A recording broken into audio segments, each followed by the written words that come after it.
Good morning. Welcome to the Center for Spiritual Living in Salt Lake City.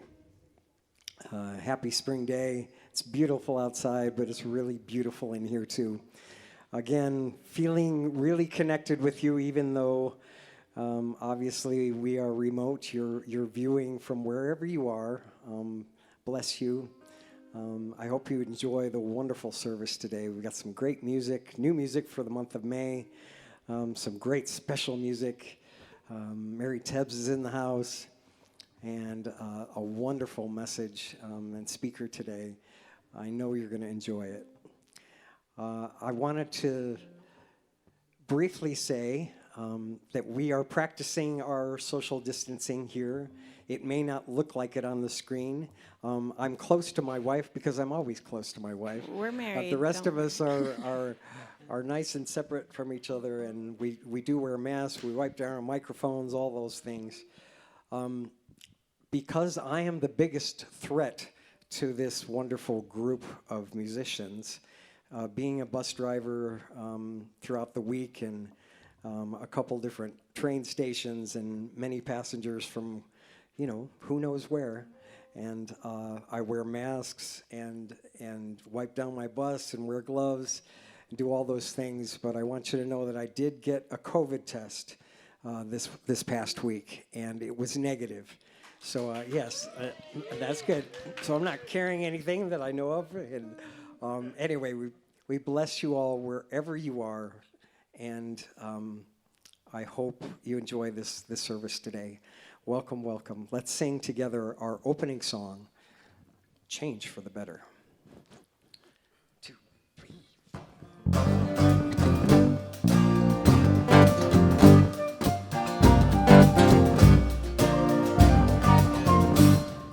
Life is always changing, and I know change will do me good. Life is always changing, and I know change will do me good. When I stay in one place too long, I welcome change for the better. When something just feels wrong, I welcome change for the better. Nature's moving round us always, change for the better. And I know change will do me good. Yes, I know I change for the better. Yes, I know change, it's all good.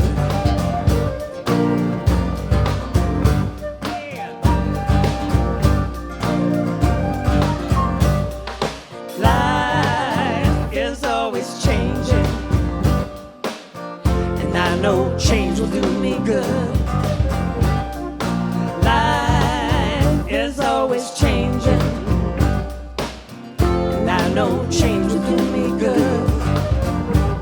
When I stay in one place too long, I welcome change for the better. When something just feels wrong, I welcome change for the better.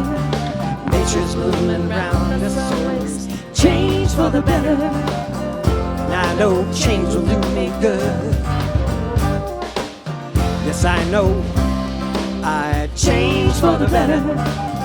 Yes, I know change, it's all good. Yeah!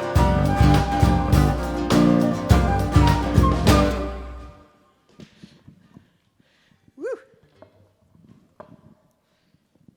Good morning. We are so happy to have all of you out there with us at the Salt Lake Center for Spiritual Living.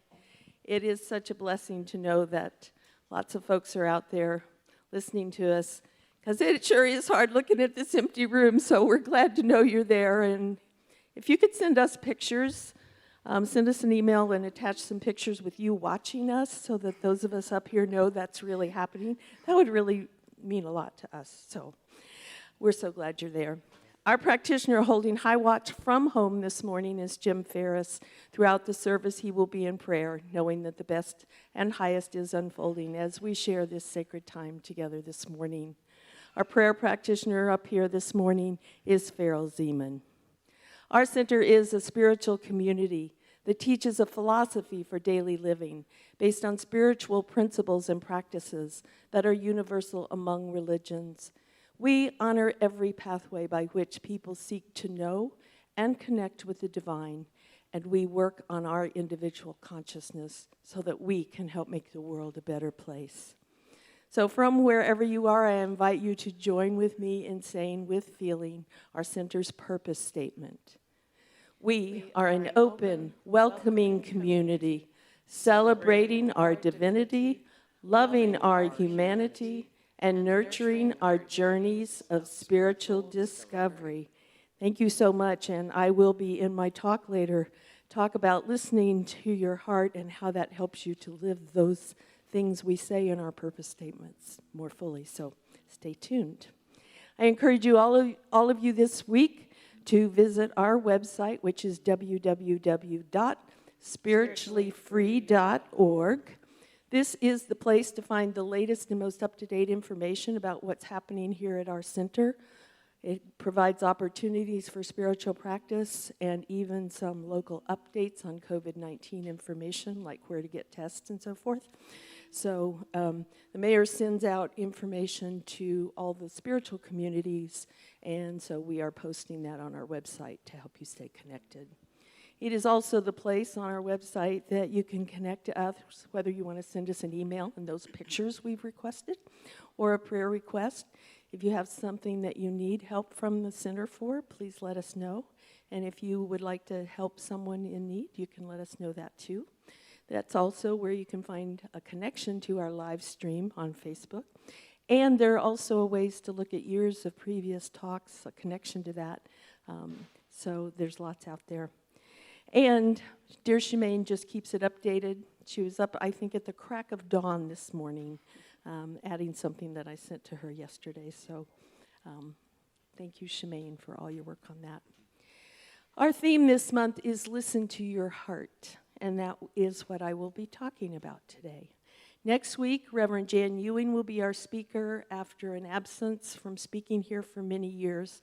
So we're really excited about having Reverend Jan back with us. If you logged in early, you may have noticed we have a live streaming meditation every Sunday morning at 10 a.m. There is also a midweek meditation at 7 p.m. on Wednesdays, and we are doing that one by Zoom. You need to register to join that, and all the information for that is on the website. Last week, Selena Baugh, one of our practitioners, started a 5-week book study on the book The Trance of Scarcity by Victoria Castle, which is a very timely study with so much talk of scarcity going on in our world right now. If you want to join the 4 remaining weeks, you need to commit to read the first 4 chapters of the book before Thursday's meeting and send us an email via the website so that you can register for that, so Selena knows to expect you. And on May 16th, we have a 5-week certificated class starting with Reverend Lynn Hegster. It will be happening via Zoom. The class is called Mental Equivalence and offers the opportunity to learn to activate the powerful law of mental equivalence, which says that for every formed thing in the universe, there is a corresponding mental image. In this class, you'll discover how to measure and expand your thinking to create a larger mental image in order to manifest your greatest desires. So you can find more information about that and how to register on the website, so click on the classes link to do that. And another thing you'll find there is the link to our wonderful Cozy Couch concerts that our home office has put together every Friday, Saturday, and Sunday night at 7 p.m. There are lots of great concerts coming up this month, although I'm sure none of them are any better than the amazing live stream that Rick and Shemaine did on Friday night, which unfortunately Shemaine was so busy doing all the technical stuff that she didn't have any time to let you all know that. I wish I'd known, or I'd have gotten the word out. But I did know, and it was incredible. And I think there's a video, right? There is. All right, super. Perhaps we could even get a clip of your part? Perhaps. Perhaps. Okay. It was really awesome. This was a little concert that Reverend Robert Brzezinski, a former person from our center, did on New Thought Radio, and it was a day of music as a fundraiser, and Rick and Shemaine were just awesome. They did it from their home, so hopefully we can look forward to more of that happening. But anyway, coming up in Cozy Couch next Friday night is Nathan Aswell. Saturday is Eddie Watkins Jr., and tonight's concert is from Kit Holmes. So here's a little audio preview of what's coming up tonight with Kit Holmes.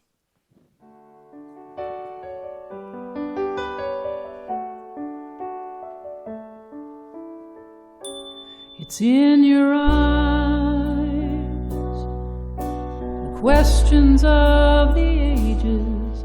There are challenges and changes in everything you see. It's hard to trust, and sometimes the best of us can lose our way. That's why I'm here to say, I'm gonna hold you in the light, hold you in the light, hold you till you know again that everything's alright. And I'll remind you, as you are enough. I'm gonna hold you in the light of love.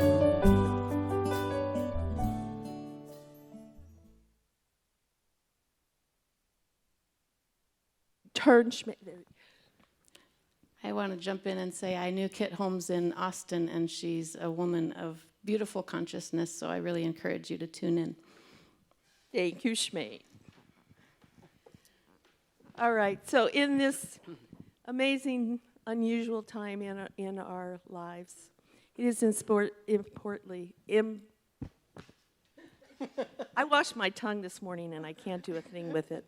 It is especially important to remember that our community is founded on and grounded in prayer.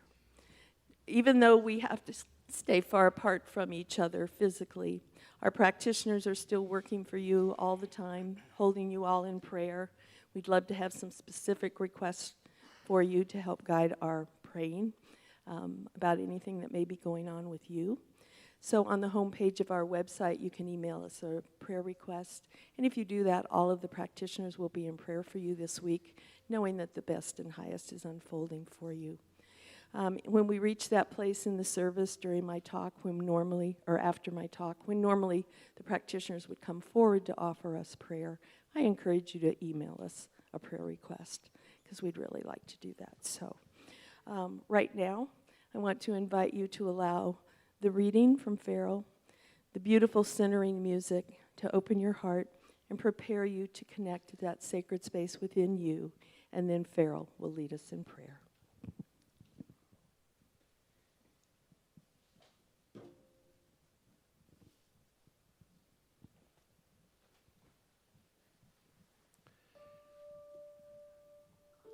I've noticed that sometimes the answers to my confusion come before I feel the confusion.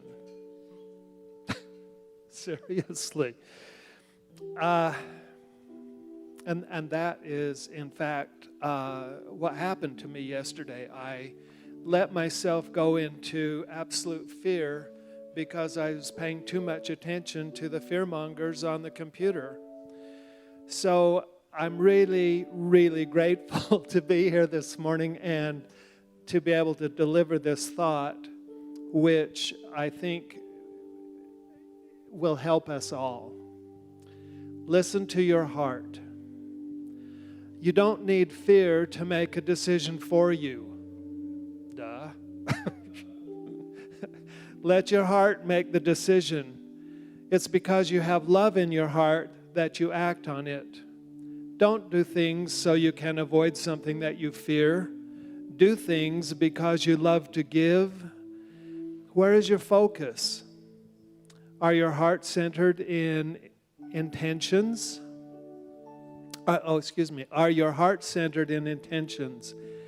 Focus on love, and love is what you shall receive in return. Whenever you give something, always give it from your heart, not from fear. If there's no heart behind the intention, don't give it at all. No one wants to receive a gift that comes with a bitter taste.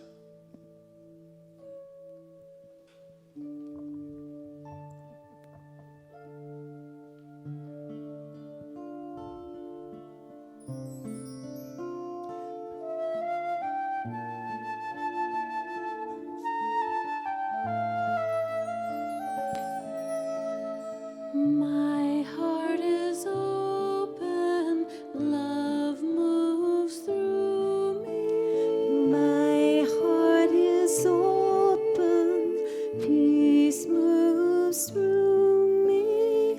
God is the stillness deep in my mind. God is the love that beats my heart.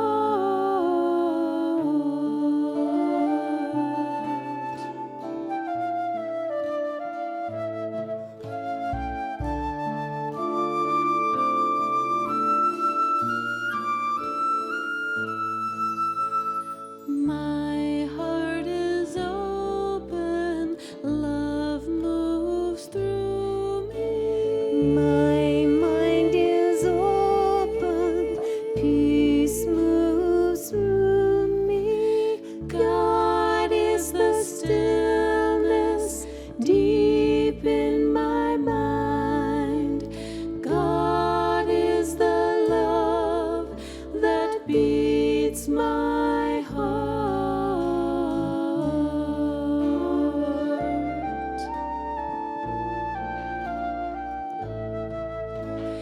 God is the stillness deep in my mind. God is the love that beats my heart.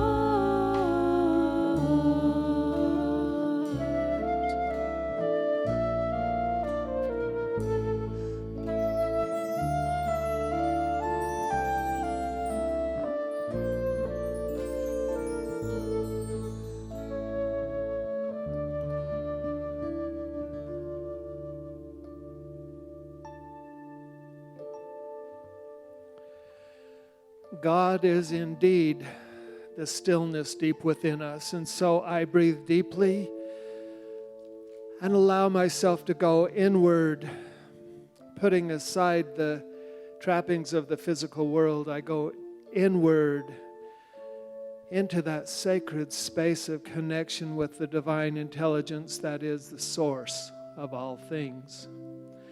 And in connection with this divine source, I give thanks for the trials, for the worries, for the fears that I gratefully release today, knowing that we are one with that divine source and that that energy is with us always. And so putting that physical world to the side and embracing that oneness, we open to the promptings of Spirit as it speaks to us in that stillness. And so we embrace that and we give thanks for it.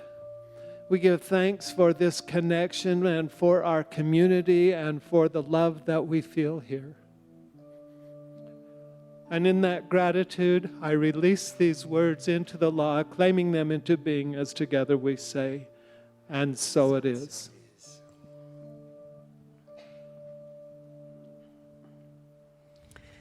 Thank you, Farrell. A beautiful reading and a beautiful prayer. I'm going to invite you to sing with us a new song. It's kind of new to us. Leslie and I collaborated for the first time and put this song together. It's really got a beautiful message and matches the theme perfectly. Listen to your heart. This is called What Does Love Say to Me Now? 2, 3, 4.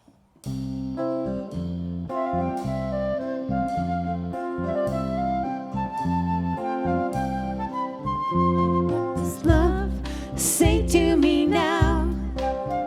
What does love say to me now? What does love say to me now?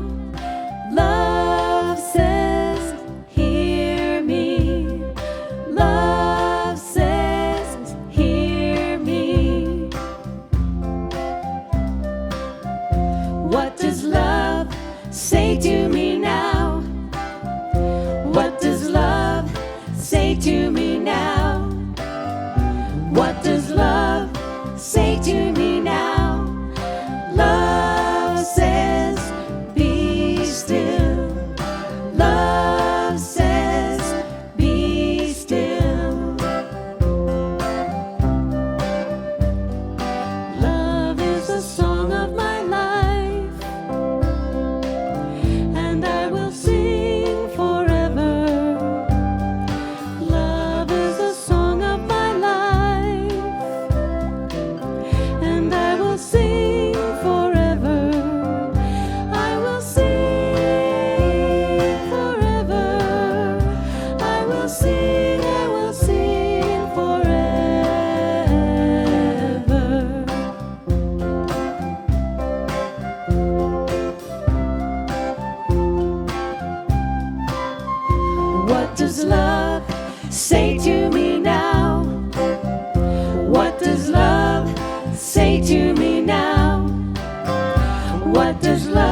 Love says, be kind.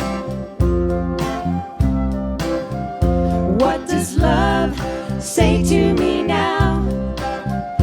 What does love say to me now? What does love say to me now? Love says we're one.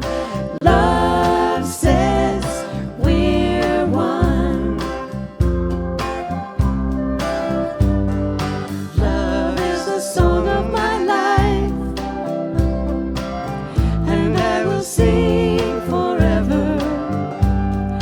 Love is the song of my life, and I will sing forever. I will sing forever. I will sing forever.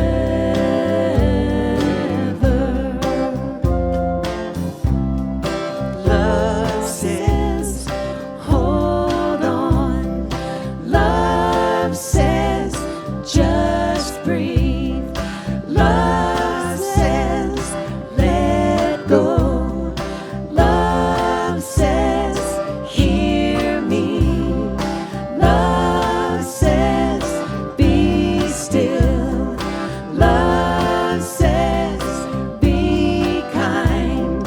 Love says, we're one. Love says, we're one.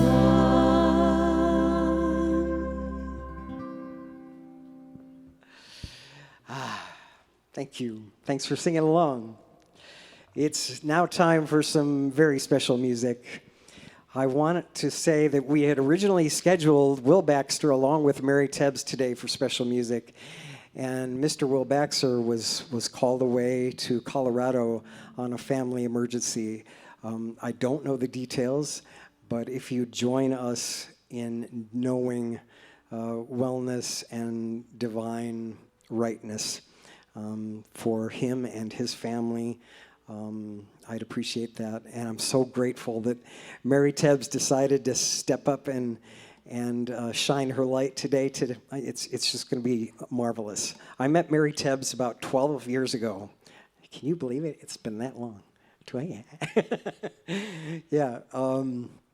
She has such an extraordinary voice and songwriting skill, and there's just some soulful power behind her messages and the things that she shares with us through her music. A local musician with international appeal, I'm sure. So I'm really glad to spotlight her today.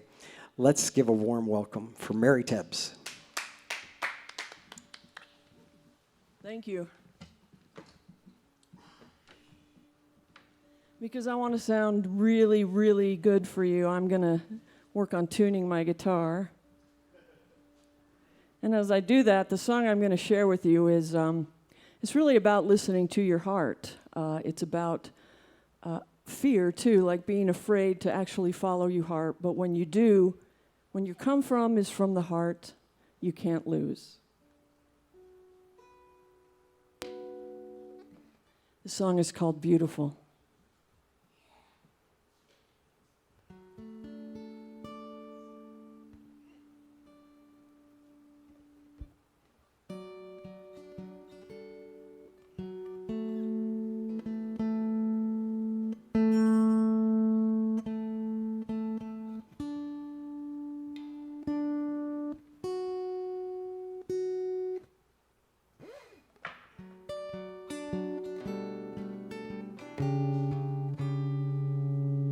Just going to take a minute. I'm really a professional. I'm not a professional tuner, though, so I'm using my professional tuner here, and it works off of vibration like we all do. Hey, see how I pulled that all together?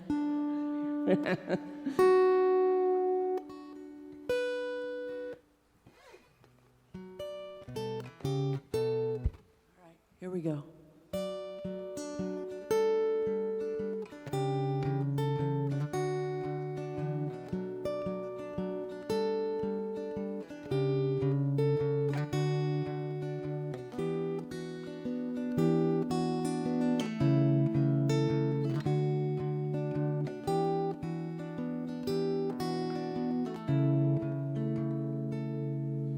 The sun dripped light all across your face, and I couldn't find words to say the thing I most wanted to, the thing I've been thinking all day.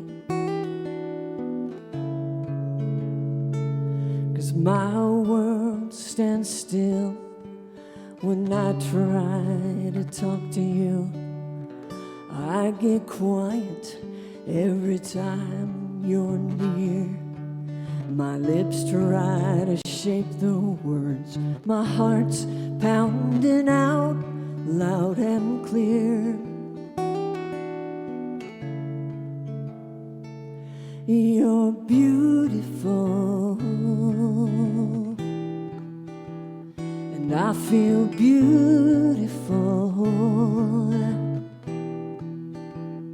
Everything's beautiful.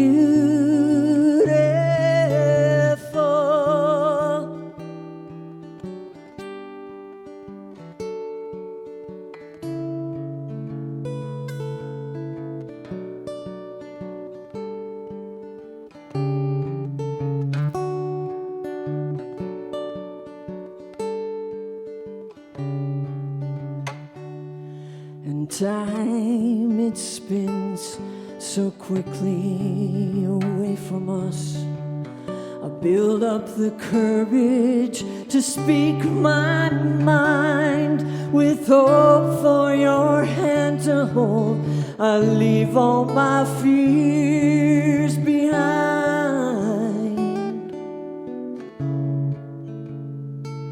'Cause you're beautiful, yeah. And I feel beautiful. Everything's beautiful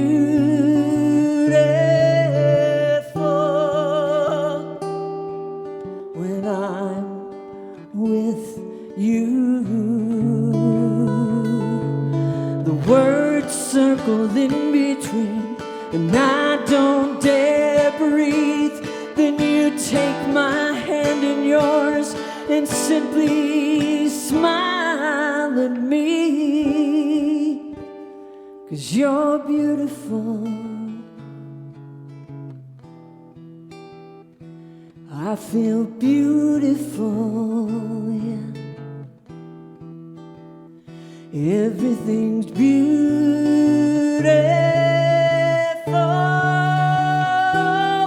when I'm with you.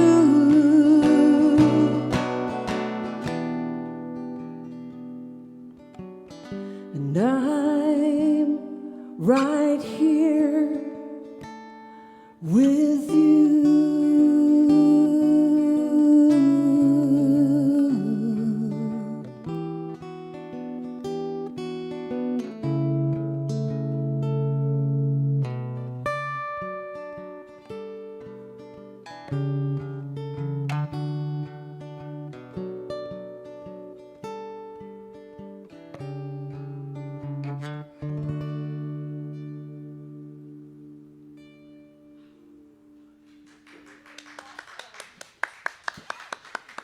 Oh, Mary Tebbs, beautiful.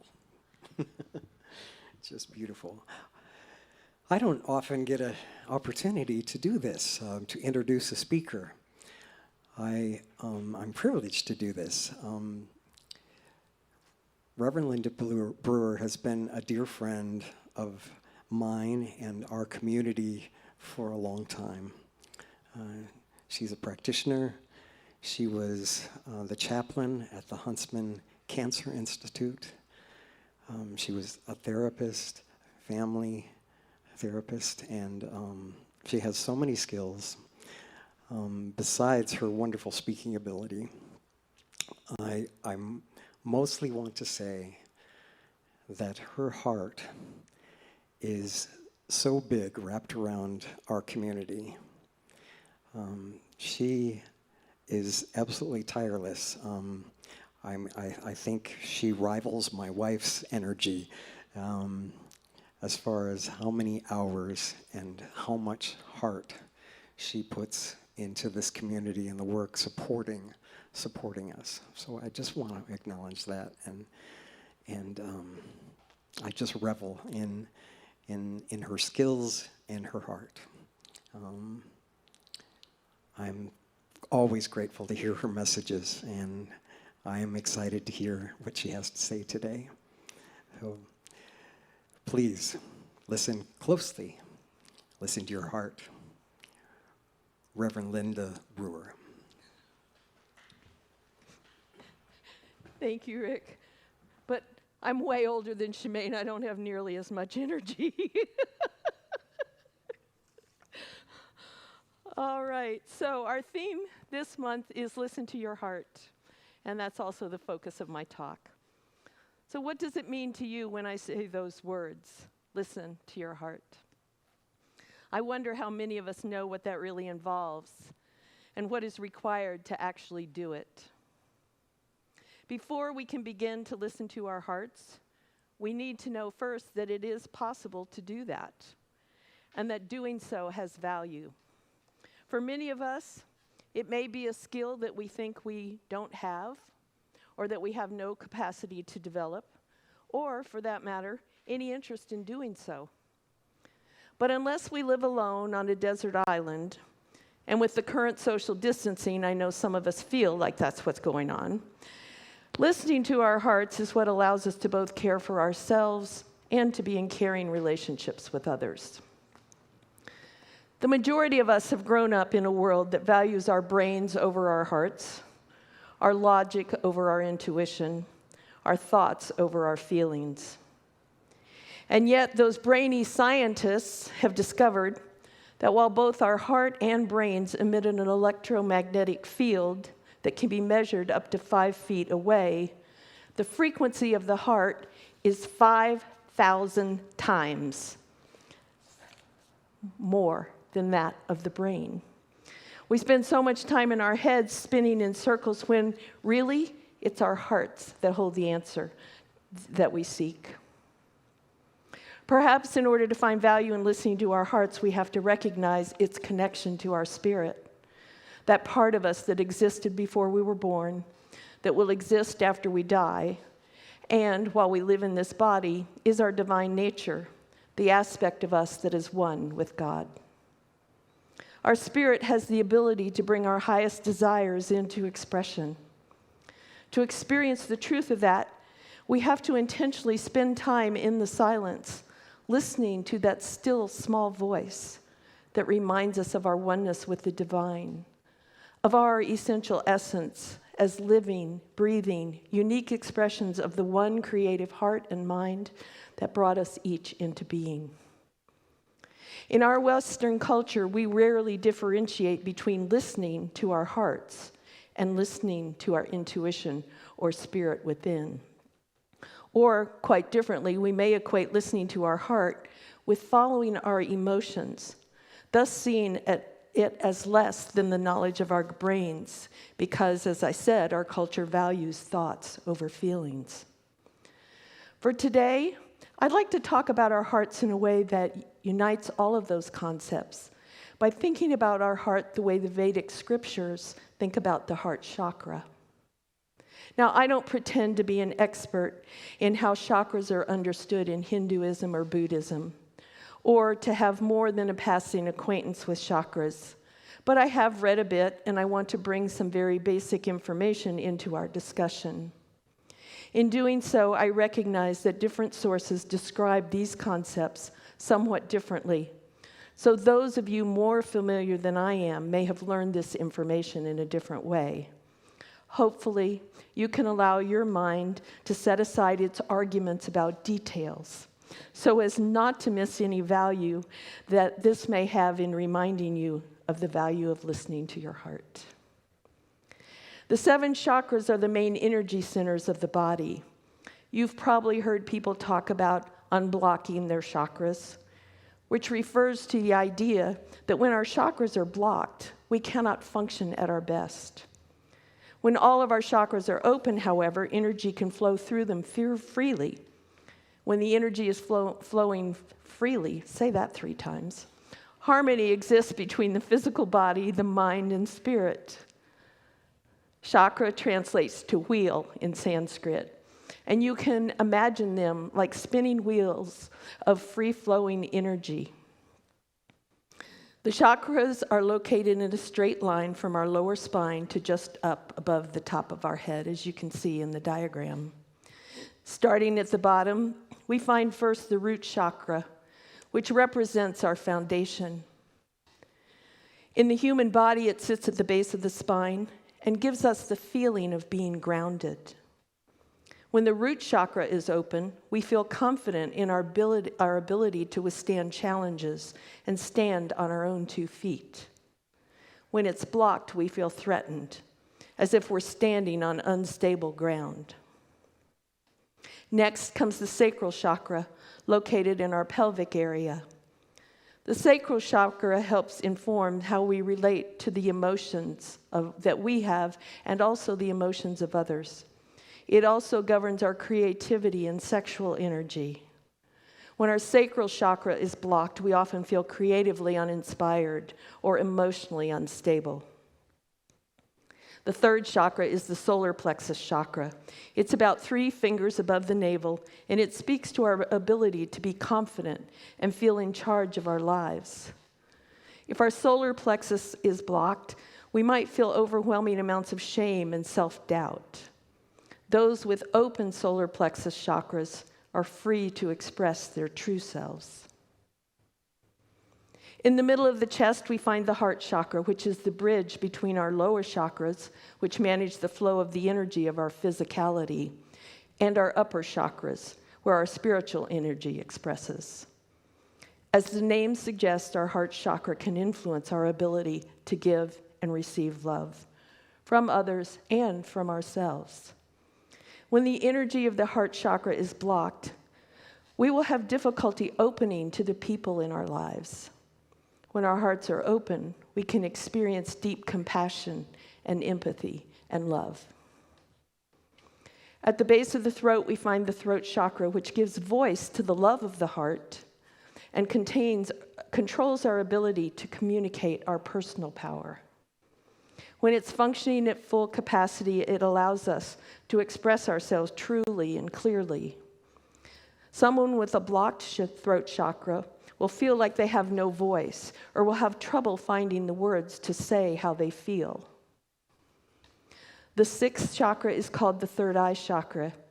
It is located in the middle of the head, just slightly above the center of our eyebrows. It controls our ability to see the big picture and connect to intuition. We might think of it as the eye of the soul because it registers information beyond the surface level, allowing us to hear that still small voice of the God within. Visions and flashes of intuition are not uncommon for someone with an open third eye chakra. The crown chakra is the highest one and sits at the center of the crown of the head. It represents our ability to be fully connected spiritually. In this system, it is believed that when we fully open our crown chakra, we're able to access a higher consciousness. When we keep the description of the heart chakra in mind, listening to our heart then means listening to the part of ourselves that connects our physical and emotional elements with our spiritual elements. That place within us, which those 2 different aspects of our concern are experienced as a united whole. When we are focused exclusively in our lower chakras, we miss the truth of who we are and can become caught up in the pleasures or struggles of this physical world, failing to recognize and connect with our inner divinity. But if we're only focused on the upper chakras, we may become so spiritual that we're no earthly good. There is a reason our spirit took physical form, which we could miss if we are focused on our spirituality as separate from the rest of our lives. It is important for the growth that we came to experience in this earthly journey that we do not miss the value of our interactions with others and the gifts and the growth opportunities that relationships and living in physical bodies can bring. By listening to our heart, we can account for both our physical and spiritual aspects. Our heart gives voice to our emotions as well as our intuition, our self-expression as well as our higher consciousness. The heart balances all of who we are. By listening to our heart and following its promptings, we can live a life that is at once both fully human and fully divine. We say each week in our purpose statement that as a community we are celebrating our divinity, loving our humanity, and nurturing our journeys of spiritual discovery. I believe that it is listening to our heart that allows us to do those things. So if we find that we are struggling in any of those areas, perhaps we need to spend more time listening to our heart. We live in a world that provides us with many opportunities to distract ourselves from what really matters most in our lives. As a result, many of us never develop, or if we once did, we got away from the practice of listening to our heart, to our true voice. We get caught in the swirl of daily life and fail to notice, as Dorothy did while she was still in Kansas, that the gift had already been given. That as she finally discovered on her journey to Oz, everything we were looking for was right here with us all along. Dorothy had Glinda the Good Witch to remind her. We have our hearts to do that. So in the chakra system, the heart chakra is understood as a separate entity from our intuition and higher consciousness. I don't really know, but maybe those who are really grounded in and practiced in recognizing their different chakra energies, perhaps they physically experience their intuition here in their third eye. But for me and for most of the folks I know in our culture, we experience our intuition and our spirit here in the heart area, the area where we are focused when we are doing a meditation, focusing on our breath. So when I talk about opening and listening to our heart, I'm talking about our heart and spirit and intuition as one voice. The very first sense to develop in the embryo is sound. It's also, doctors tell us, the last one to go. And the first sound the embryo hears is its mother's heartbeat. The heartbeat, that voice of the heart, is primal, and we are born already recognizing its importance. It is the wisdom and guidance of the universe, of the divine. It is where our intuition resides. It is forever speaking, guiding, imparting itself to, through, and as us. When we listen and pay attention to our heart, we can hear Spirit's wisdom speaking to us. As children, it is our nature to follow its promptings, until, unfortunately, we are trained not to do that. As we grow up, unless we consciously focus on doing otherwise, we get farther and farther away from hearing the wisdom of that still small voice, as it is drowned out by the other voices of the world and the many other distractions and people who want to tell us who we are and what we're supposed to do.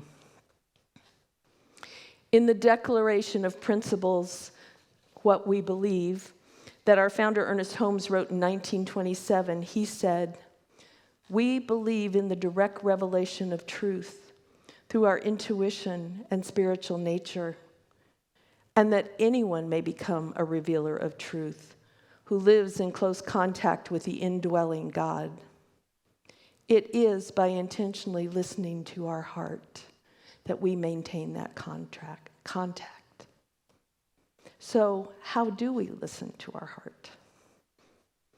Our physical heart is a powerful muscle. And just as we develop and strengthen any muscle through regular exercise, listening to our heart requires regular practice. When we lift weights to strengthen our biceps, for example, the intention of doing so, unless you're a bodybuilder, is not to build that muscle so you can lift more weights. The intention might be to get fit, to get stronger, or perhaps to lose weight. But having done those exercises provides benefits beyond what our original intention may have been. After the discipline of the regular exercise, we discover that we are now strong enough to lift a child we love, or to move a piece of furniture, or perhaps even to save our life if we might somehow fall in such a way that we need to catch and hold and lift ourselves up with those arms that we've been developing. And in a similar way to building a physical muscle, we develop the skill or muscle of listening to our heart. By devoting time each day to sitting in the silence, quieting our mind, and being open to focusing on what our heart has to communicate to us from our intuition and our indwelling spirit. As we repeatedly work this muscle, we develop the ability to hear the guidance while we are practicing listening for it. Our intention for taking this time may be to feel more at peace, to feel more compassion for ourselves and others, or to make better choices in our lives. But as we go about our daily lives, we discover additional benefits.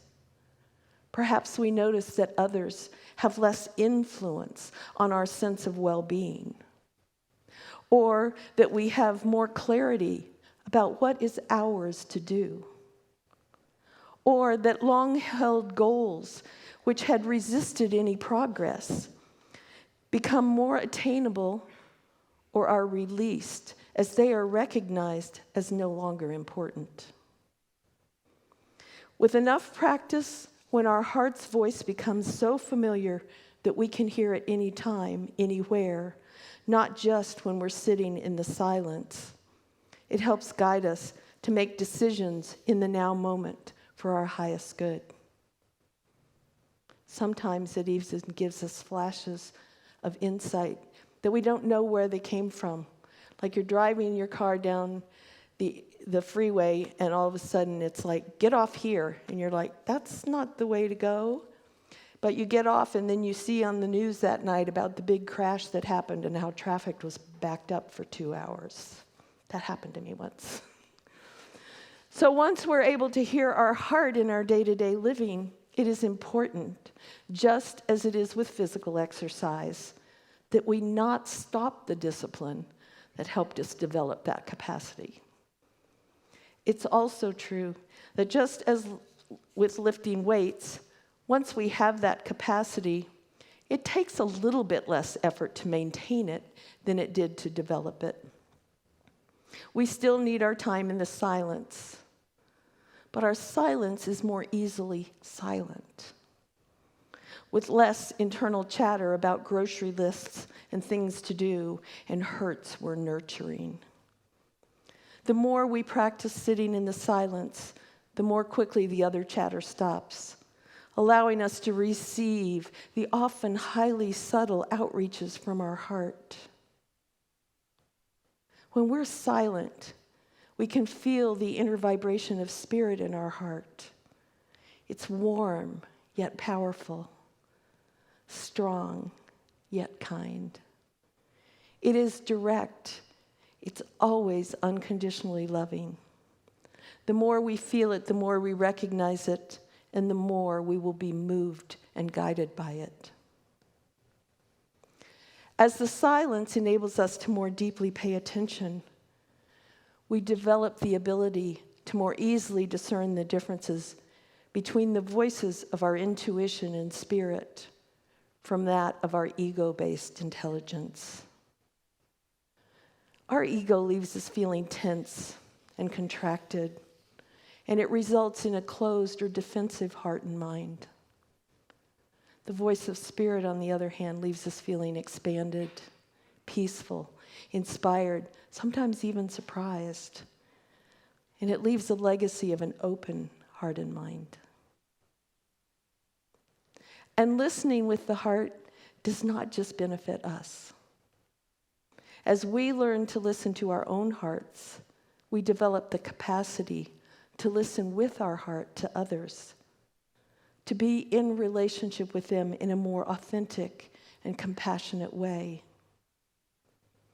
As our heart listening helps us develop empathic listening with others, we more fully recognize that all of us are just spirit, expressing as itself in a myriad of unique and different ways and different people.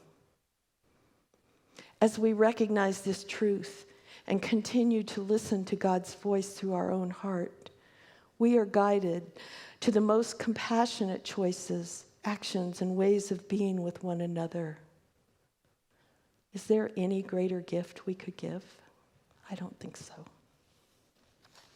For those of us who are tasked primarily with staying home during the pandemic, we have been gifted with a perfect opportunity to practice listening to our hearts. There is only so much Netflix we can watch, so much time we can spend on Facebook. I was heartened by a story that talked about all the people who have taken up crafting of some time and are discovering the joys of those quiet, more simple pleasures.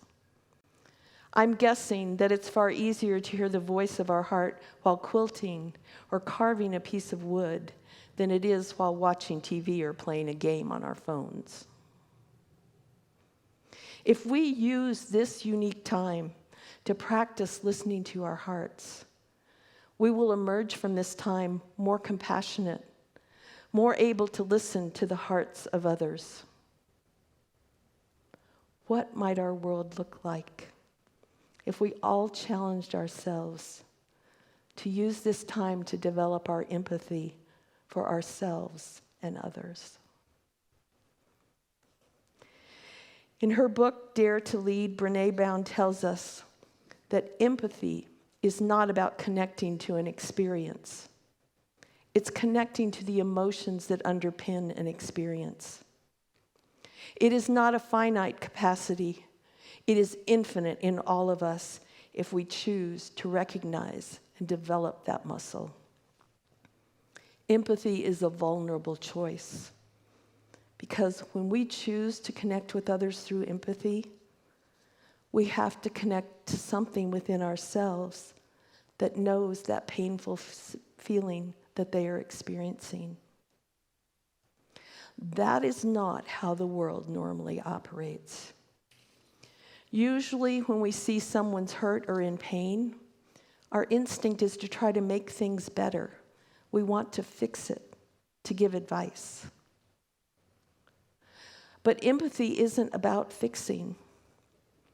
It's the brave choice to be with someone in their darkness by connecting to our own darkness. It's avoiding our race to turn on the light so that we will feel better. If someone shares something with us that's difficult for them, it is far more empathetic to say, I don't know what to say right now. I'm just so glad you told me. Because in truth, a normal response can rarely make something better. It is our willingness to be connected to them, fully present with them in their pain, that provides healing. So this week, I invite you to ask yourself, how easily are you able to listen to your own heart? Do you make time to practice that? How often do you trust and follow its promptings? How readily do you offer empathy to another, hearing not just the words they speak, but the emotion beneath the words? As we practice listening to our own heart, we open ourselves to serving the world through our willingness to listen with compassion and empathy to the hearts of others. What might the new normal in our world be if we all choose to spend this pandemic time listening to our hearts? Are you willing to find out? And so now, as we prepare to be in prayer together, I want to invite you, wherever you are, just to close your eyes if you're willing, to allow yourself to take these words adapted from Henry Nouwen's Life of the Beloved into your heart, and then I'll move right into prayer.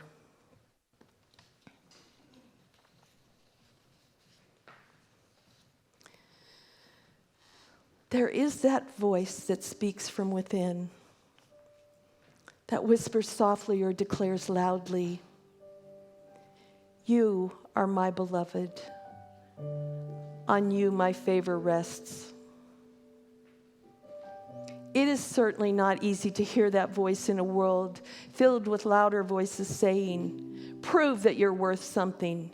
Do something relevant, spectacular, or powerful, and then you will earn the love you so desire."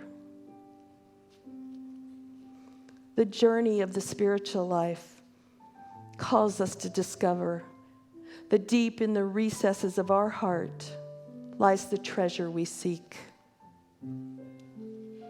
When our deepest truth is that we are the beloved, when our greatest joy and peace comes from fully claiming that truth, then the truth of ourselves becomes enfleshed in everything we think or say or do, in the ways we eat and drink, talk and love, play and work.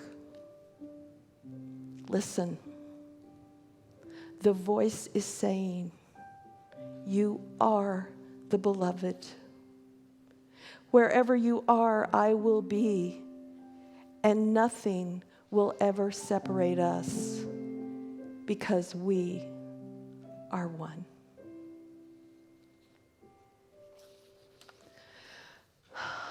And so now, as we move into that awareness of our oneness, with a creative mind and heart that brought everything that is in this world into being, that created the lands and the oceans, all that dwells upon them and within them. Each thing, each person, each everything, a unique expression of that creative energy that some of us call God.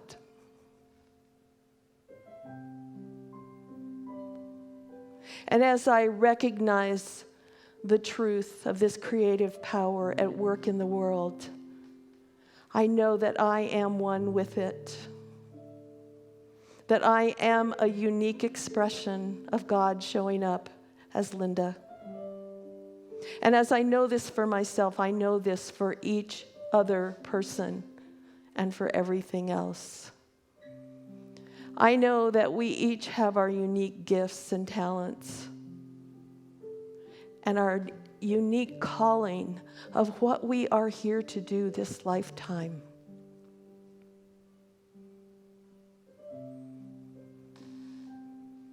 We have to be quiet to find that calling. We have to be willing to take the risks, to say yes,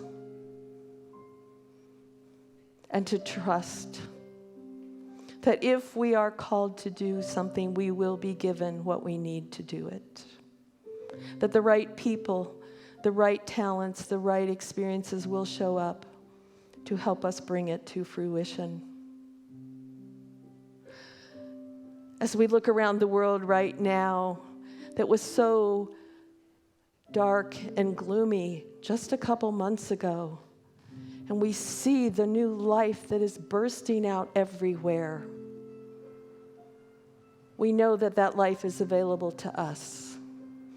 And so today I'm knowing for each person within the sound of my voice that whatever it is that is yours to do, that as you listen to your heart, I know you will hear. And as you say yes to your calling, I know you'll have what you need. How grateful I am for the magnificence of the Spirit that brought us all into being and that continues to express so magnificently. And so I release these words into the law, which does the work, knowing with certainty that they are already done, and in gratitude that this is the truth. I let this be, as together we say, and so it is. I am so blessed. I am so blessed. I am so grateful for all that I have. I am so blessed. I am so blessed. I am so grateful.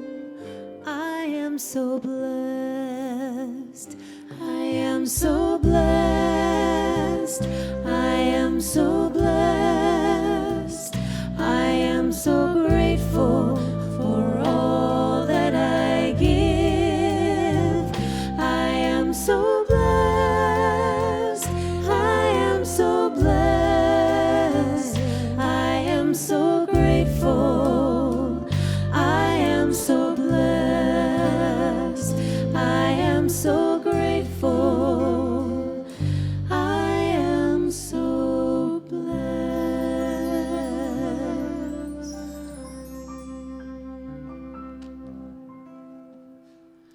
We are so very blessed. I want to tell you that I figured out this morning that the first verse of I Am So Blessed is the same amount of time as singing Happy Birthday twice. So if you're tired of singing Happy Birthday while you wash your hands, instead you can sing I Am So Blessed. You're all welcome. Because I'm really tired of that. And so now this is our time of conscious giving. Giving is a spiritual practice in our philosophy. We don't give because things need to be done, but we give out of a sense of gratitude for the many, many blessings that we have received and out of our own sense of abundance. I know that we have some new folks watching us online who have never been to our center before. And if you like what you're seeing, feel free to join us in giving. You can do that on our website. I think the slides are up there telling you how to do that. It's real easy to do on your phone. We're just so thankful for all the people who have continued to support us during this time. Because even though you're not here, all of our expenses have gone on. We're still renting our space and everything else. So if you feel so inclined and want to give from a sense of abundance, then we encourage you to do that. Thank you. And so now let's say together our giving affirmation. Divine love as me blesses and multiplies all that I am, all that I have, all that I give, and all that I receive. Filled with gratitude, I let this be, and so it is. Mary! Oh, no, not Mary. We can. All that I need comes to me. All that I need comes to me. The light of love and grace shines upon my face. All that I need comes to me.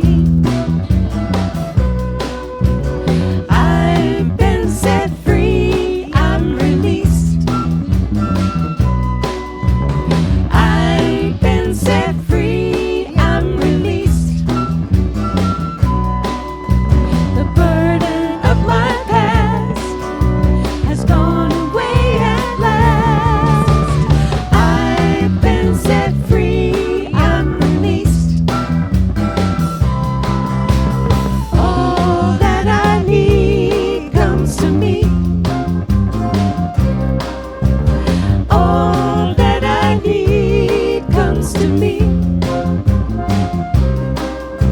The light of love and grace shines upon my face. All that I need comes to me. All that I need comes to me.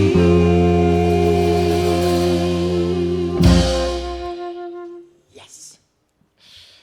Let's hear again from the marvelous Mary Tibbs.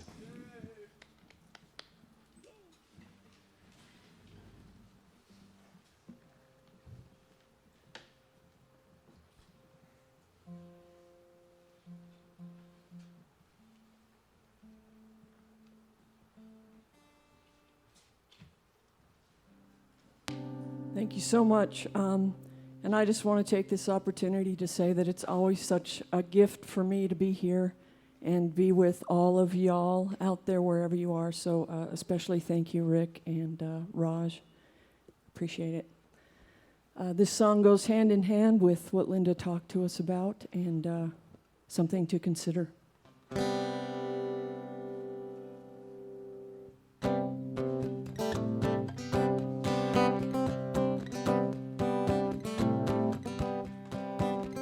Not long ago, my world came crashing down on me, and I almost drowned inside my fears. I cried so many tears, at times I couldn't see, and it was all that I could do to just keep breathing. And when I recognized that life was mine to choose, well, I could not excuse the beauty all around me. 'Cause I have a choice in every moment. I can feel my every feeling. I can bring some light to where there isn't light. So tell me, how can you take what's ahead of you and make it light?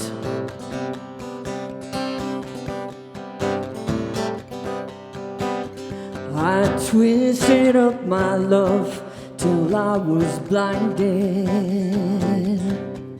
and the untangling became my heart's desire. And with my mind on fire, I thirsted to be free. And when I opened up my eyes to see with feelings, and then the oneness of the world became my home, well, I began to want the beauty that is me. 'Cause I have a choice in every moment. I can feel my every feeling. I can bring some light to where there isn't light. So tell me, how can you take what's ahead of you and make it light? Tell me, how can you take what's ahead of you and make it light? 'Cause the darkest of our moments, they hold great possibility. The gift that's in the journey awaits our true discovery. And love is the key. 'Cause I have a choice in every moment. I can feel my every feeling. I can bring some light to to where there isn't light. So tell me, how can you take what's ahead of you and make it light? Tell me, how can you take what's ahead of you and make it light?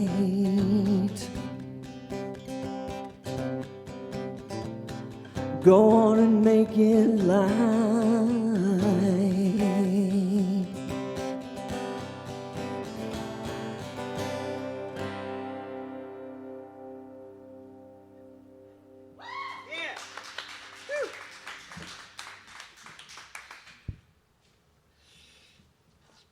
Fantastic. I just love that song. I will never tire of hearing that beautiful song.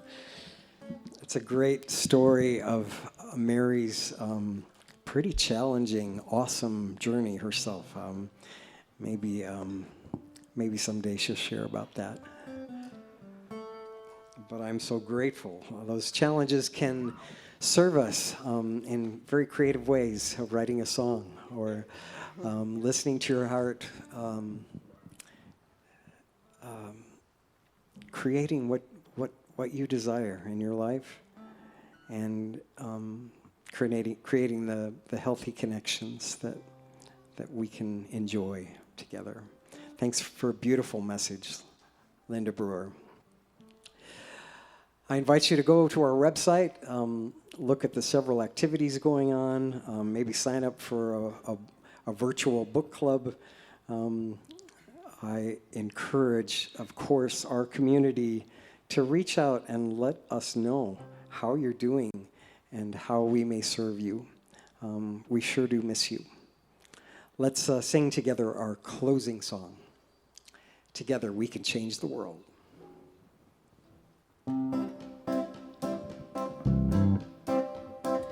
1, 2, 3, 4, 5, 6, 7, 8. I believe it's not too late. Together we can change the world. Lay the puzzle pieces out, find out what it's all about. Together we can change the world.